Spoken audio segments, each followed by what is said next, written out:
Woodland cover in the UK is at 13%, in Europe is 46%. On top of that, we're the third largest importer of timber from all around the world, so that has a huge environmental impact.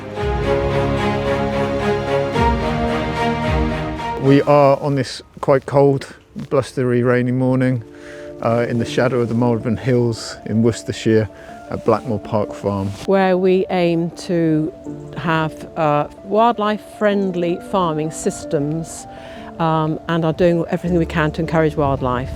And we're here today because Severn Treescapes have been working with the landowners Janet and Edward Lomas.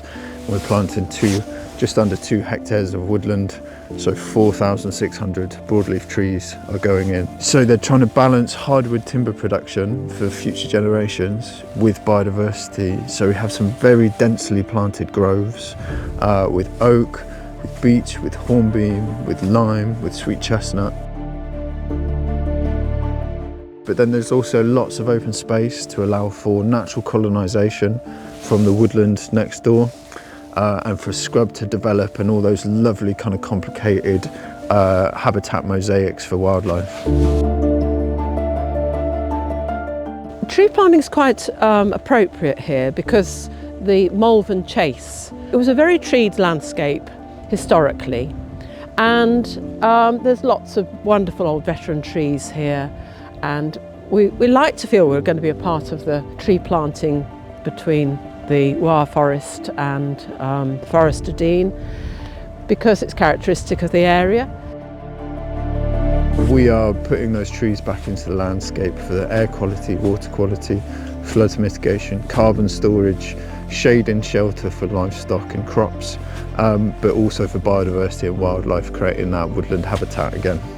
If we can grow good quality timber here locally, that adds to our timber security and has a much better impact on greenhouse gas emissions, and that can be done in a way that is great for wildlife as well. Lawrence told us about the various mechanisms of funding new planting, and in a completely sort of objective way, and built upon them and created a project really here which met our needs and helped it all happen. At Severn Treescapes, we're really excited to work with more farmers and landowners in the future to collaborate and find ways of integrating trees, agroforestry and woodland onto their land in a way that makes sense and delivers for climate change, for biodiversity and for food security. If you want to be a part of our Severn Treescapes project and can provide land, time, money or skills to help us achieve our corridor of connectivity, then please get in touch using the details here. We really can't do it without you.